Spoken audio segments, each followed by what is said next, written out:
দেওবাৰে তিনিচুকীয়া বৰদলৈ নগৰত পৰিৱেশ সুৰক্ষা সমিতিৰ বৰ্ষজোৰা গছপুলি প্ৰতিপালন কাৰ্যসূচী শুভাৰম্ভ কৰে বিধায়ক সঞ্জয় কিষাণে।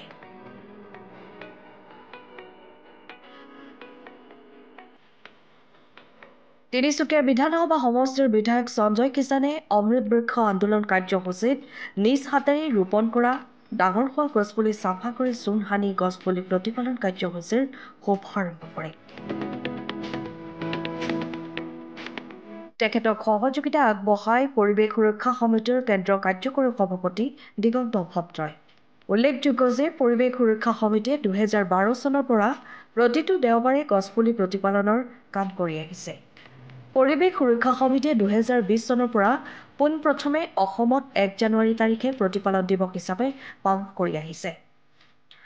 গছপুলি প্ৰতিপালন কাৰ্যসূচীত 5 জুন পৰিৱেশ দিৱসৰ দিনা গছপুলি ৰোপণৰ সুবিধাৰ্থে মাটিয়াখানা পৰিৱেশ সুৰক্ষা সমিতিৰ উদ্যোগত মিলনজ্যোতি যুৱ সংঘৰ সহযোগত গছপুলি বিতৰণ কৰে।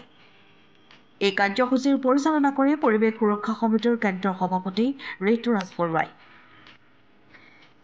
কাৰ্যসূচীত পৰিৱেশ সুৰক্ষা সমিতিৰ কেন্দ্ৰীয় সহকাৰী সম্পাদক অপূৰ্ব দাস, জিলা সভাপতি জীৱন দত্ত, জিলা উপসভাপতি ক্ৰমেশ্বৰ পণ্ডিত, বিচিত্ৰ বৰঠাকুৰ, ৱাজিদ খান, জিলা সম্পাদক ফটিক মৰাণ, সহকাৰী সম্পাদক আৰু দেৱাশিষ কোঁৱৰ উপস্থিত থাকে। অশেষ ধন্যবাদ জ্ঞাপন কৰিছোঁ পৰিৱেশ সুৰক্ষা সমিতিৰ সাধাৰণ সম্পাদকৰ লগতে আমাৰ সভাপতিৰ লগতে সমূহ অতি শ্ৰদ্ধাৰ বিষয়ববীয়ালৈ পৰিৱেশ দিৱসৰ লগত সংগতি ৰাখি এখেতসকলে আজিৰ পৰাই বিভিন্ন যিবিলাক গছ যোৱা দিনবিলাকত ৰোপণ কৰা হৈছিল খুব সুন্দৰভাৱে এই গছবিলাক ডাঙৰ হৈ গৈ আছে আৰু ইয়াক যতন ল'বই লাগিব। গতিকে আজি আমি কেইবাজোপা গছ কেনেধৰণৰ যতন ল'ব পাৰি, কেনেকৈ হাবি জংঘল চাফ কৰিব পাৰি যাতে গছজোপা আৰু সুন্দৰকৈ বাঢ়ি যাব পাৰে তাৰ ব্যৱস্থা কৰিছে। আৰু প্ৰায় এসপ্তাহ জোৰা কাৰ্যসূচী এখেতসকলে হাতত লৈছে। বৃক্ষৰোপণৰ পৰা আদি কৰি গছজোপা লালন পালনৰ পৰা ব্যৱস্থা কৰাৰ লগতে সকলোকে এই গছপুলি ৰোপণৰ অৰ্থে সচেতন কৰা। গতিকে মই শলাগ লৈছোঁ তেখেতসকলক। আৰু আজি যোৱা দীৰ্ঘদিন ধৰি এখেতসকলে এই দায়িত্ব পালন কৰাৰ কাৰণে আজি যদি আমাৰ তিনিচুকীয়া অঞ্চলতে বিশেষভাৱে চাই প্ৰত্যেকটো ৰাস্তাতে এখেতসকলে ৰোপণ কৰা গছজোপা আজি খুব সুন্দৰভাৱে ডাঙৰ দীঘল হৈছে, কাৰণ এওঁলোকে যত্ন লৈছে। তো গতিকে মই আজি এই সুযোগতে সকলোকে আহ্বান জনাওঁ যে আহক পৰিৱেশ সুৰক্ষা সমিতিৰ লগত একাকাৰ হৈ পেলাই আমি আমাৰ এই তিনিচুকীয়া জিলাখনৰ লগতে সমগ্ৰ অসমক আমি সেউজ পৰিৱেশটো অধিক শক্তিশালী কৰি পেলাই বিশ্বৰ বুকুত যাতে আমাৰ অসমখনক জিলিকাই তুলিব পাৰোঁ তাৰ কাৰণে আমি একাকাৰ হৈ পেলাই আগন্তুক দিনত কাম কৰোঁ। হয়, আজি 1 জুন আমি পৰিৱেশ সুৰক্ষা সমিতিয়ে গছপুলি বৰ্ষজোৰা যি গছপুলি প্ৰতিপালন সেই কাৰ্যসূচী আমি আজি শুভাৰম্ভ কৰিলোঁ। আৰু সেই কাৰ্যসূচী শুভাৰম্ভ কৰিলে আমাৰ তিনিচুকীয়া বিধানসভা সমষ্টিৰ জনপ্ৰিয় বিধায়ক সঞ্জয় কিষাণ ডাঙৰীয়া, আৰু তেখেতে আমাৰ প্ৰতিটো কাৰ্যসূচীত অৱশ্যে সহযোগিতা আগবঢ়াই আছে। গতিকে তেখেতক ধন্যবাদ জ্ঞাপন কৰিলোঁ। আৰু দ্বিতীয়তে আমাক আজি গছপুলি প্ৰতিপালনৰ শুভাৰম্ভ, এই গছপুলি প্ৰতিপালন আমি প্ৰতিটো দেওবাৰে আমি আমাৰ পৰিৱেশ সুৰক্ষা সমিতিয়ে যিসমূহ গছপুলি ৰোপণ কৰিছোঁ বা অন্য কিছুমান প্ৰতিষ্ঠানে যিবোৰ গছপুলি ৰোপণ কৰে সেই গছপুলিসমূহ আমি প্ৰতিপালন কৰি থাকোঁ আৰু কৰি আমি এজোপা বৃহৎ গছৰ ৰূপ দিবলৈ সক্ষম হৈছোঁ। আৰু এটা কথা উল্লেখ কৰোঁ যে গছপুলি ৰোপণ কৰিলে নহ'ব, প্ৰতিপালনটো কৰিবই লাগিব।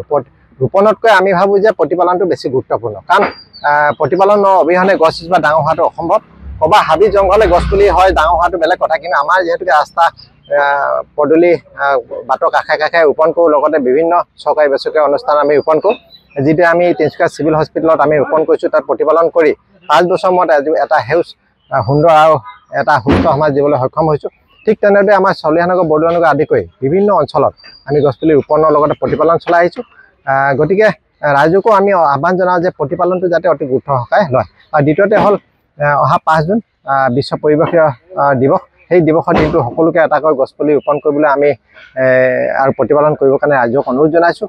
আৰু যিটোকে দেখিছে বৰ্তমান জলবায়ু পৰিৱৰ্তন, এই জলবায়ু পৰিৱৰ্তনটোৱে আমাৰ মানৱ জাতিৰ লগতে প্ৰাণীকুলৰ কাৰণে এটা জীৱনৰ প্ৰতি ভাবুকি কঢ়িয়াই আনিছে। আৰু ইয়াৰ মুখ্য সমস্যা দুটা হৈছে, এটা হ'ল বায়ু প্ৰদূষণ, তাৰপিছতে হ'ল গোলকীয় উষ্ণতা বৃদ্ধি পোৱা, অৰ্থাৎ বায়ুমণ্ডলৰ তাপমাত্ৰা বৃদ্ধি। গতিকে ইয়াক নিয়ন্ত্ৰণৰ একমাত্ৰ উপায় হৈছে গছ।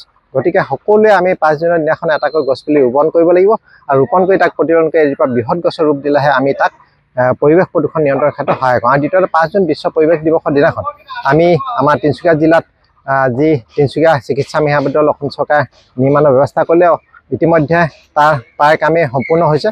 গতিকে আমি তাত দেখা পালোঁ যে তাত গছপুলি ৰোপণৰ গছৰ অভাৱ। গতিকে এটা অতি সেই অঞ্চলটো এটা উত্তাপত ৰোগীসকল থাকোঁতে অসুবিধা হ'ব। গতিকে তাত আমি অহা 5 জুনত বিশেষভাৱে আমি গছপুলি ৰোপণ, অহা 5 বছৰলৈ গছপুলি ৰোপণ আৰু বিতৰণ প্ৰতিপালনৰ এক বিশেষ ব্যৱস্থা কৰিছোঁ। সৌন্দৰ্যবৰ্ধনৰ গছ থাকিব, তাত ফল মূলৰ গছ থাকিব। আৰু সেই কাৰ্যসূচী শুভাৰম্ভ কৰিব আমাৰ তিনিচুকীয়া বিধায়ক জনপ্ৰিয় বিধায়ক সঞ্জয় কিষাণ ডাঙৰীয়া। গতিকে ৰাইজক আমি অনুৰোধ জনাইছোঁ যে সেইদিনাখন যাতে সকলো আহি উপস্থিত হয় আৰু উপস্থিত হয় যাতে সকলোৱে যাতে এটাকৈ গছপুলি